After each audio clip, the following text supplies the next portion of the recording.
Bonjour, je suis Lauriane Félicité, médium et facilitatrice de connexion profonde à soi-même, aux autres et au monde spirituel.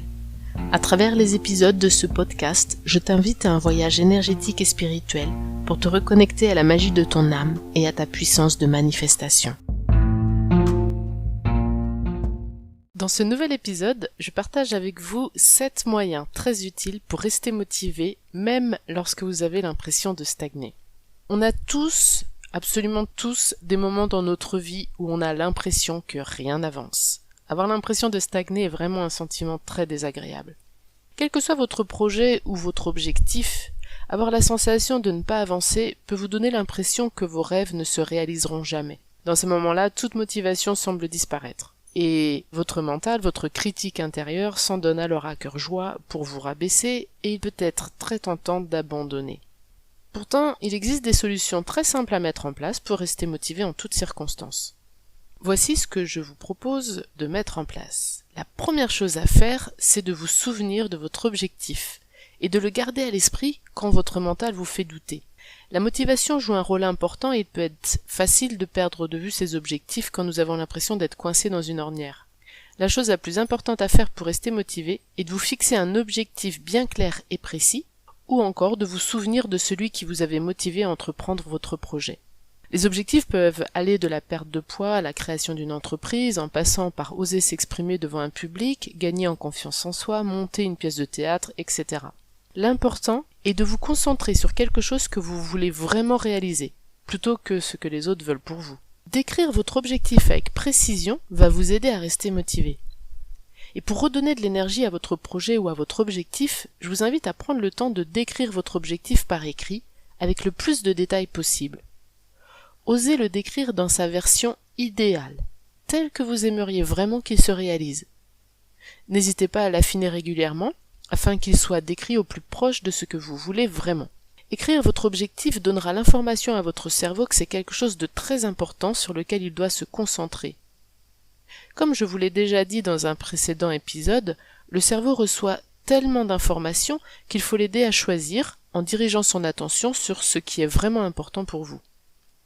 Ainsi, il sera naturellement plus attentif aux opportunités et actions allant dans le sens de votre projet. Souvenez-vous toujours que votre objectif aura plus d'impact s'il est précis, inscrit dans le temps et écrit à la forme affirmative. Préciser la durée de votre projet dans le temps va aider votre cerveau à se concentrer dans un laps de temps bien précis. Avoir une date butoir vous donnera des repères et vous aidera à rester motivé, puisque vous savez précisément quand arrivera l'échéance. Par exemple, dans 6 mois, j'ouvre mon cabinet de consultation. N'hésitez pas à afficher votre affirmation dans un endroit où vous pouvez la lire tous les jours. La deuxième chose à faire, c'est de dresser une liste de vos centres d'intérêt et de ce qui vous plaît dans votre projet. Imaginez votre plaisir une fois votre objectif atteint. Souvent, on est tellement pris par la somme de travail ou les efforts que nous demande un nouveau projet qu'on pourrait en oublier qu'avant tout, nous le faisons parce que ça nous plaît. Pour rester motivé, il est bon de faire une liste de tout ce que l'on aime en lien avec notre projet. Si je vous donne l'exemple de la perte de poids, je peux me raccrocher par exemple à ma petite jupe préférée dans laquelle je vais de nouveau pouvoir rentrer une fois mon objectif atteint. Dans le cas d'une pièce de théâtre, je peux vraiment entendre le public applaudir et faire un stand-up à la fin de ma pièce de théâtre. Ou de ma conférence. Je peux tout à fait imaginer le plaisir de voir mes clients évoluer dans mon nouveau cabinet, etc. En fait, une chose à retenir, c'est que le cerveau ne fait pas la différence entre ce qu'il imagine et ce qu'il vit vraiment. Donc imaginez votre objectif atteint va vous aider à rester motivé et à focaliser dans la bonne direction. Un exercice qui peut être très utile à faire, c'est tous les soirs, avant de vous endormir, visualisez votre objectif déjà atteint. Imaginez-le dans les moindres de ses détails et voyez-vous évoluer dans la scène, heureux ou heureuse et épanoui. Ces visualisations sont de très puissants outils pour vous aider à rester motivé sur un projet qui vous tient à cœur. Le troisième moyen de rester motivé, c'est de dresser une liste d'objectifs intermédiaires.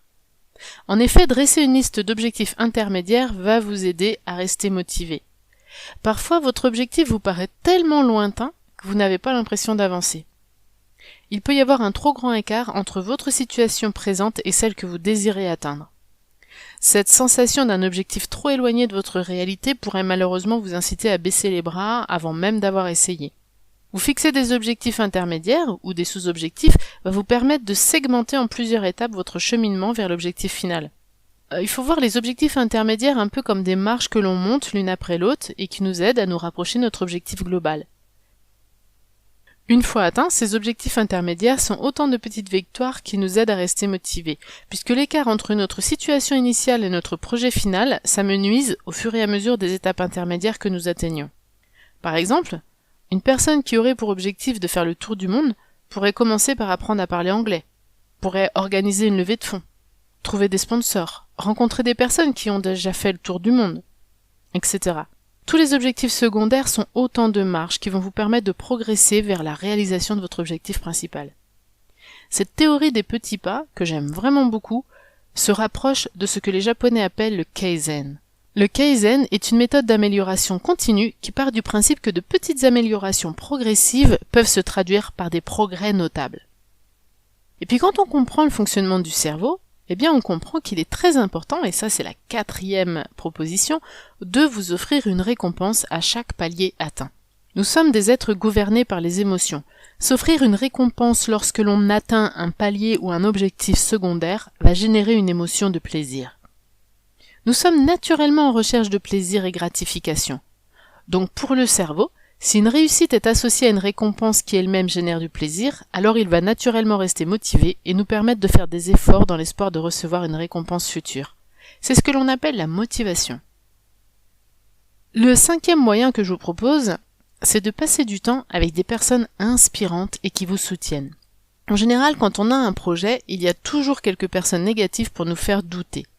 Le plus souvent, ces personnes ne sont pas de mauvaise volonté, c'est simplement qu'elles vont nous renvoyer leurs propres peurs ou leurs pensées limitantes. Surtout, ne les écoutez pas. En revanche, s'inspirer de celles et ceux qui réussissent dans le domaine que l'on vise peut nous donner du courage. Ils nous montrent que c'est possible et atteignable, et vont naturellement nous aider à rester motivés.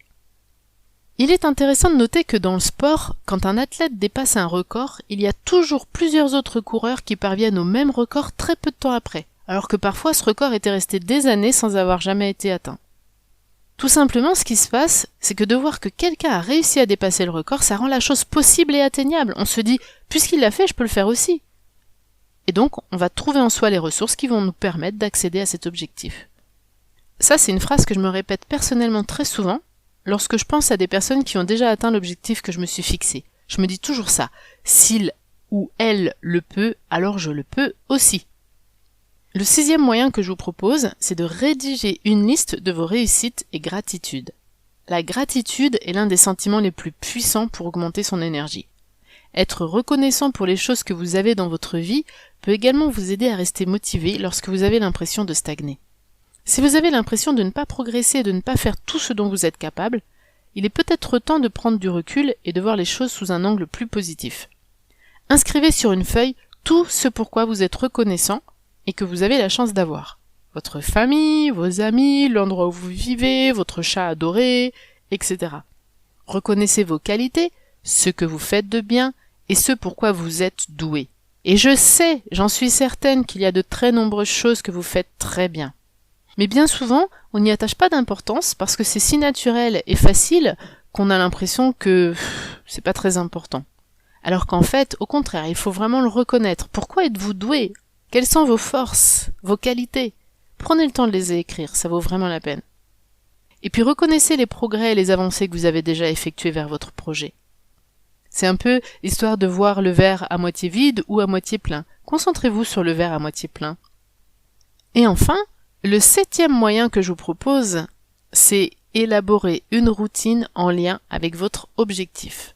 Développer une routine est un excellent moyen de rester motivé. En développant une routine, vous donnez l'information à votre cerveau que ce projet est important puisque vous vous y attelez régulièrement. Il sera alors en mesure de saisir plus facilement les opportunités qui se présentent et cela vous aidera à rester concentré sur vos objectifs. L'un des moyens les plus simples pour développer une routine consiste à établir une plage horaire hebdomadaire, voire quotidienne, dans votre agenda, et vraiment de vous y tenir. Bien évidemment, au départ, votre mental va résister. De toute façon, il résiste à tout ce qui est nouveau. Mais si vous ne lui cédez pas, au bout de 28 jours, La nouvelle activité fera partie de votre quotidien et deviendra alors connue de votre cerveau qui cessera de lutter. Nous avons tous en nous de nombreuses ressources pour rester motivés. Il existe autant de stratégies qu'il y a de personnes. Le tout est de trouver les vôtres. J'espère que cet article vous aura donné quelques pistes pour continuer à avancer vers la réalisation de vos projets. Et surtout, souvenez-vous que vous avez le potentiel de créer la vie dont vous rêvez. Et vous, dites-moi, comment faites-vous pour rester motivé ? Ceci était un épisode de La Magie de l'âme. Si cet épisode t'a plu, je t'invite à le noter avec 5 étoiles pour l'aider à gagner en visibilité. Tu peux aussi t'abonner et activer la cloche pour être informé des prochains épisodes. Retrouve tous mes événements, ateliers et formations sur mon site www.mediumcoach.fr. À bientôt.